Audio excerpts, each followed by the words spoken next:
Aua! Es hat mich da was gebissen. Oh, was ist denn das? Heute kochen wir recht entspannt einen leckeren Klassiker, den wir schon aus Kindertagen kennen. Mit gutem Fleisch und viel Zwiebeln entsteht im Lieblingstopf fast wie von selbst ein herrlich klassisches Gulasch. Noch ein Lorbeerblatt dazu und gute Gewürze und schon kann man es genießen. Lecker! So, Gulasch ist ja schon ein Klassiker, ne? Also ich liebe ja Gulasch schon seit ich klein bin. Und ja, wenn die Mama dann nach der Schule Gulasch mit Nudeln gemacht hat, das habe ich dann immer schon gerochen im Haus. Da habe ich mich immer riesig gefreut. Hallihallo, ich freue mich, dass du eingeschaltet hast und dass du wieder dabei bist. Und wir machen uns heute auch so ein lecker Gulasch, denn da braucht man gar nicht viele Zutaten, nur eben auch die richtigen Gewürze. Und so ein richtig gutes Rindergulasch oder auch Schweinegulasch könnt ihr dann nehmen. Ein paar Zwiebeln und zwar ordentlich. Dann machen wir uns Reis dazu. Ihr könnt natürlich auch Nudeln nehmen, nicht? Dann haben wir hier so ein bisschen Gewürze und zwar ein Gulaschgewürz, Salz und Pfeffer, Cayennepfeffer, nee Quatsch, ist aber keiner, nö, ist Paprika edelsüß, Lorbeerblatt, dann habe ich Tomatenmark ein bisschen und etwas Maisstärke zum Andicken der Soße und natürlich ja Wasser. Und da ist auch gar nicht viel Arbeit. Wir müssen jetzt dann bloß mal die Zwiebeln Aua! Es hat mich da was gebissen. Oh, was ist denn das? Au.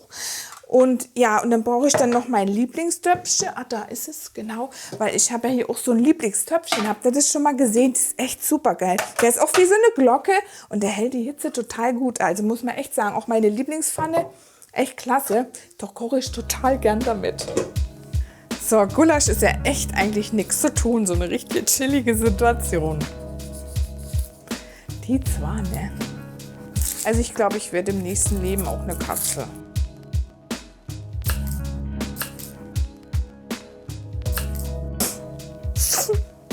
Zwiebeln sind geschnitten. Aber das ist echt jedes Mal, ne?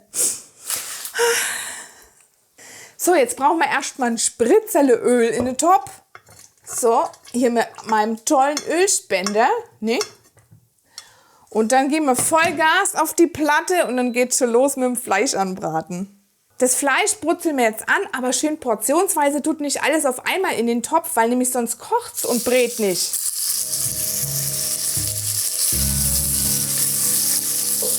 Wie schön das knuspert und wie gut es riecht, diese Röstaromen. Denn der Topf muss dann auch richtig schön heiß sein, dass es so ein bisschen braun wird. Herrlich.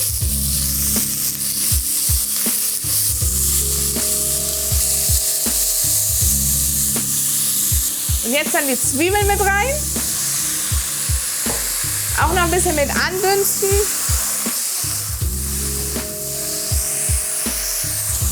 Und denkt dran, immer schön hohe Temperatur, dabei umrühren, dass es ein bisschen andünstet, also ankroschelt oder anbräunt. Das riecht man dann auch, ne? Ist echt voll lecker. Die Röstaromen, auch für diese Kombination von Zwiebel und Fleisch, echt lecker. Jetzt geben wir dann noch ein bisschen dann von unserem Tomatenmark mit dazu. Beziehungsweise nicht ein bisschen, ist ja bloß ein Esslöffel. Einfach alles rein und mit unterrühren.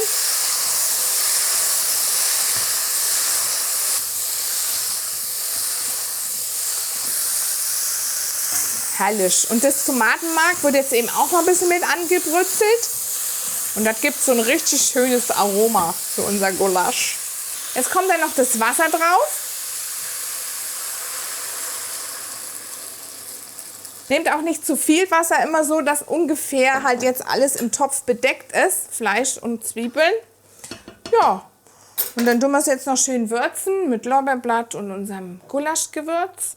Und dann lassen wir es 3 Stunden köcheln. Dann können wir inzwischen was anderes machen, einkaufen gehen. Ah nee, vielleicht lieber nicht, wenn man nicht daheim ist. Aber Wäsche waschen, putzen und so geht ja immer. Oder wenn die Sonne draußen scheint, dann hockt ihr euch auf dem Balkon. 3 Stunden und dann ist das so richtig schön zart. Und dann kochen wir uns dann vorher noch den Reis. Und dann, ja, ist schon fertig.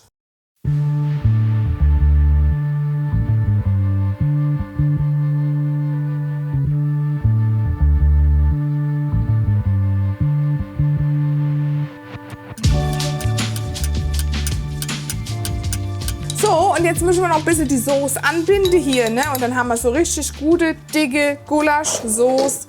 Dann sind wir also fertig.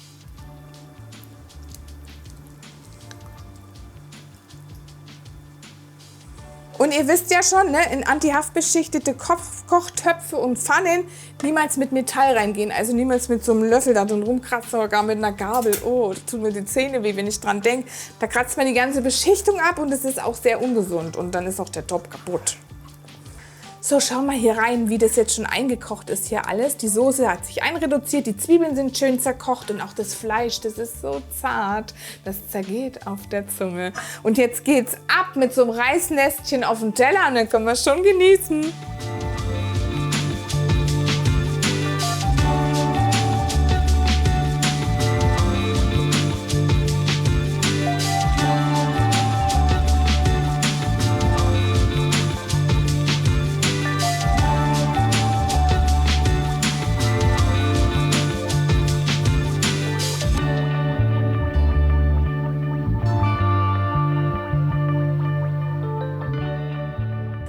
Und voilà, fertig ist ein leckeres Gulasch mit Reisnest. Ihr könnt natürlich auch Nudeln dazu servieren oder Kartoffeln.